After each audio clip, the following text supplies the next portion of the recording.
Coach, I am honored to speak with you, and for a couple reasons. One, my family loves you. They love you so much. And secondly, do the people call you Dr. Coach, or like how does that work? Because you are a MD, medical doctor, and a coach. Do you ever get called Dr. Richardson? Sometimes I do, yes, but usually it's just Coachy or Coach Dot. That's the coolest coach flex and we Coach, we've been all over the country with Coach Lanning at Oregon, where you are now, to we've been everywhere, and not one single coach has been a doctor but you. So this is really cool. And I want to start with, because you guys are in Oregon now, that has got to be a long trip for you guys, right? Yeah, it sure was. But you know, how exciting to be here. We're excited to be in the super regionals, and my voice is gone. I apologize, but boy, we gave everything we got in the battle against Texas A&M. So we're blessed to be here. Did you guys have to, I'm hoping they chartered you guys. They fly you guys charter over? They were able to charter 30 of us. So we had another 10 that had to find their way here, commercial. So did they have to stop for gas? Like, I think that's long enough. They may have to refuel. Do they have to refuel you guys? Yes, we refilled in South Dakota. That's crazy. Wow. That all the way across the country, like all the way from the East Coast over to Eugene, Oregon. I want to take a second because I watched all three of your games against Texas A&M. We are a softball family, from Patty or Coach Gasso to DJ, my brother-in-law. We are a softball family. And so watch the first win. Was like, that's crazy. Watched when you guys had the lead, and I want to go to the second game, when you have the lead and Texas A&M ends up winning that game. And to me, as a sports fan, I think, well, they just went through it and lost. I don't know if they're going to be able to fight through that third game. What do you say after you guys lose that first game to Texas A&M, but the second game you played? What do you say between games? Well, I said, ladies, we scored 11 runs against the number one seeded national team, and we made 6 errors, and we were right there to win even at the end. You saw bases loaded, full count. We had our opportunities. So it was like, ladies, you know what it proves? That we can beat any team in the country. We've already beaten them once. Let's take them down again. In the history of regional, super regional, a number one seed has never fallen. You guys were the first team to ever do that. And so, and you're right, it was bases loaded. And I mean, they threw a ball 4 too, not to go back to a single pitch. Like, they lost the game. You guys had won the game if you let one pitch go by. And you managed to come back and win that tiebreaker game to move on. Did you feel like your girls had it in them, or did you feel like they needed to be pumped up to be put back into it? Because also, you know, you're having to play back to back now. Well, you saw a little lull, you know, when we were down 0-3 in the third game, the IF championship game, but I knew that our team had it in them. I'm just so blessed because this team realizes that don't let the sport of softball, you know, don't worship the sport of softball, but let softball be your worship back to the Lord. They've been given amazing talents, and just as the Lord says, like, trust him. The talents are meant to be shared. He put us at one of the biggest stages, and we were able to just rely on that, and they relied on each other and just played the game. You could see they played with so much freedom. It was just so competitive. I loved every minute of it. Do you get nervous in game when it's a situation like that? Not nervous, really. Just end up praying, go to the Lord, and not really praying for victory, just praying for just peace and competitive, performances. Because when you give it your best is good enough, right? You can't give any more. And that was when you can walk off the field with your head high, knowing that you did that. And our girls did it. And there was so much talent, you know, on that field between Texas A&M and Liberty softball. The fans, the 12th man is the reason why my voice is like this right now. It was just so awesome. It was so inspiring. It was loud. You couldn't ask for just a feeling very close and similar to the World Series. It was a great game, but our girls are not looking in the past right now. They have got momentum and getting ready for the battle we have against Oregon coming up Friday and Saturday. I want to ask one more question about the past. And in that final game, you put in a pitcher that hadn't pitched at all during the series. And man, what energy she had. And you couldn't hear the announcers, but the announcers were like, well, she has She struggles with her control. So why did you make the move to her? And was control often a problem? And what did she do different this time? Well, we actually were prepared to go with Escobar, Elena Escobar, the whole way. But when we went out there to try and encourage her after home run was given up in 2 singles back to back, she just said she couldn't finish because how much her Achilles was hurting. So it's kind of a God has a plan, and Yoder was ready. She's been really on the rise, I would say, to the end of the season. She even said it herself. She was throwing maybe 61, 62 last year, and she's been able to work on her form and her mindset, and she was hitting 68. And as a lefty, when she came in, you guys, her first warm-up pitch, she threw a ground ball to the backstop. And the 4,000 or 5,000, Texas A&M fans were laughing at her, laughing. And she gave a little smirk, and I knew, no pun intended, the flame was lit. And I'm just so proud of her. I was proud of Elena as well. She threw over 400 pitches. She was the one with the most experience. Last year in the Georgia regionals, we were 1 out away from making history for our program to get to the Supers. And she had a lot to do with us getting there this year. But boy, to see Yoder just be able to close it out like she did, a thriller, a nail biter. It had everything, you guys, you could think of, from the ejection of a fan, to the controversial calls of umpires, to the back-to-back speed and home runs. And man, it was so fun, wasn't it? It was awesome. And we watched, again, I've watched Texas A&M play a bunch this year because they're in the SEC, but I haven't spent a bunch of time watching Liberty play, and I watched all 3 of your games.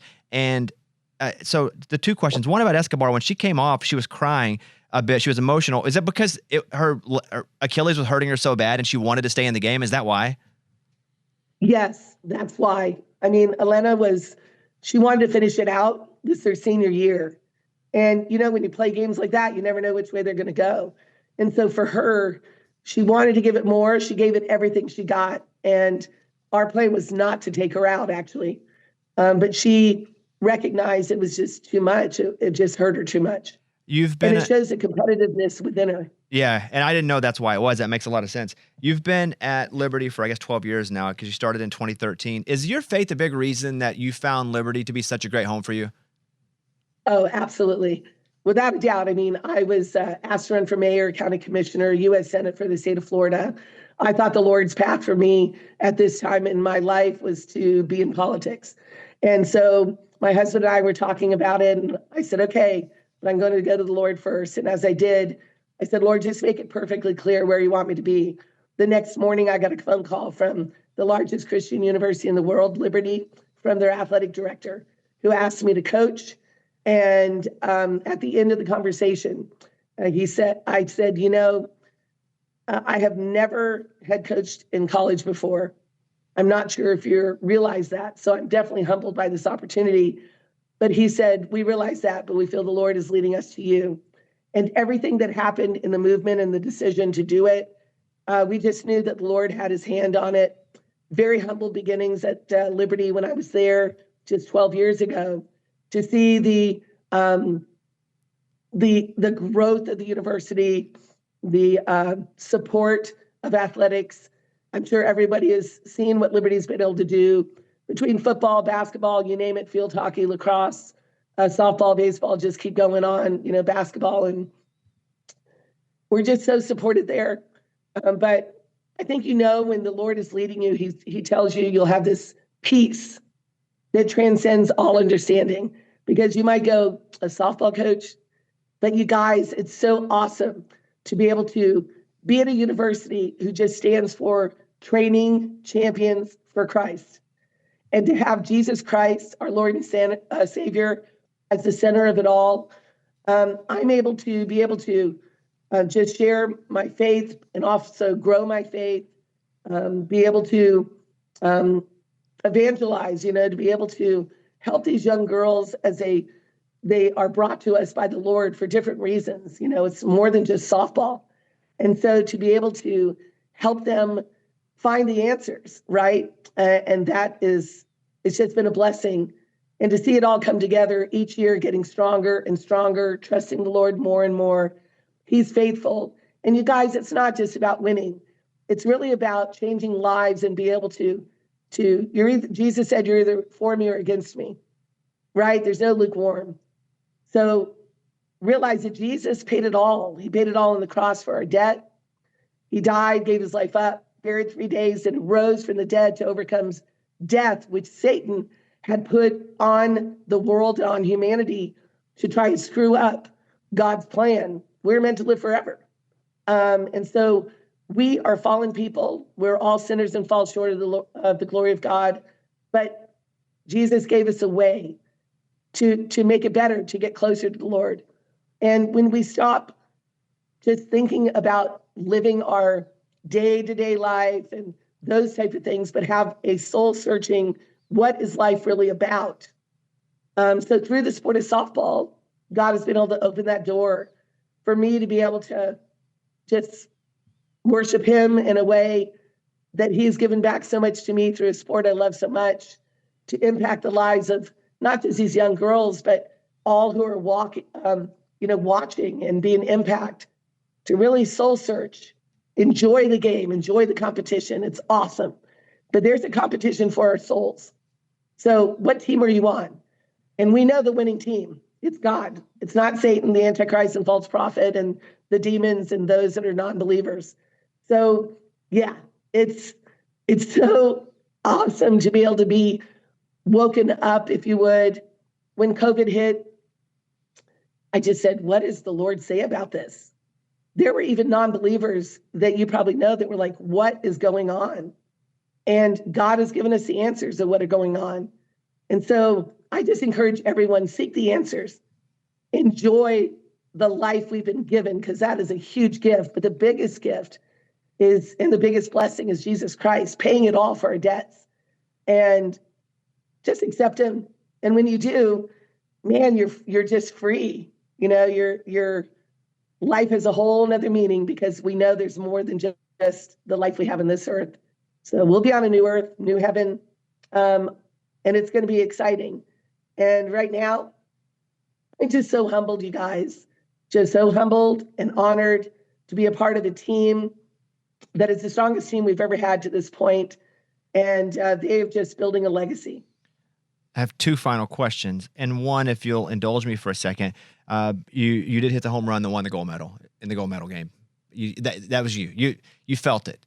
Do you remember Do you remember feeling? Did the ball come off the bat as pure as when you hit a perfect golf shot? Do you remember the feeling of hitting that home run to win the gold medal? And I love golf too, and you're absolutely right. It's I had a humbling experience a few days earlier against the China national team. And they struck me out with bases loaded. And as I'm walking to the dugout, I realized, okay, she beat me this time. And how she beat me, you guys, with bases loaded, full count, a changeup. Are you kidding me? My mind didn't even process she would throw a changeup. So I just went to school, right? We're not losers if we're learning. So what happens, we see Team China in the gold medal game in the 1996 Olympics. And when I was at the bat with Laura Berg at first base, I had 2 balls and no strikes. And before I got into the batter's box, my thought was, okay, I know she's going to throw me a changeup. It doesn't make any sense she's going to do it, but I know she's going to do it, just learning from the past. And as I got into the batter's box, I just waited. I sat change. And when she threw it, man, my eyes got this big. And I mean, I just waited and I waited. And to be honest, I just wanted to rip the cover off of that ball so she would never, ever throw that pitch again. It was awesome. Such a good pitch. And when I saw it off the bat, even though they say scientifically that's impossible, you're right. It felt connected. And when I saw that ball go at least, I don't know, it's a foot or 3 feet to the fair side of the fair pole, my arm just went up in the air, because I knew it was enough for us to make history. to capture the first ever Olympic gold medal for the sport of softball. And it was. And one of the thrilling moments of my athletic career, and there have been so many, and to be able to coach right now where we're at too, it's just another blessing. All right, last question. What do you say to your girls before the big 3-game series here? Ladies, we're going into battle. Oregon is not, I mean, they should be seated higher than 16. The last poll is 6. So they're a very good squad. So we're going to be going into battle, and we've taken down number 1. But guess what? It's all about being present, Zoom focus, lock in, and let's have a blast. Rip the cover off the ball, stay together. And really, we just need to play Liberty softball. We're not going to look to the past. So it's just so fun to play. They love to play. I really don't have to say too much. When you know you're doing a good job coaching, when you know you don't have to be the one that's inspiring them, because their motivation and inspiration is coming from within. So they're going to trust the Lord. They're going to give it to him. And let's honor him in all we say and do. Go Flames and go God, right? Dr. Coach Richardson. Yeah. Like, I feel like I've been in the tent. Is it too late for us to play for her? I know, that's what I'm saying. Like, I'm ready. I'm ready right now. Hey, I hope you guys stay healthy, and I hope you play hard and you're fulfilled. And that was amazing. I'm rooting for you guys. So hopefully at the end of the weekend, I don't know, we're going to see you in Oklahoma City. I'll be there. You'll be there. We'll all be there. That's the goal. Thanks for your time, Coach. We really appreciate it. Thank you so much. God bless you guys, and go Flames. Good to see you, Coach. Bye.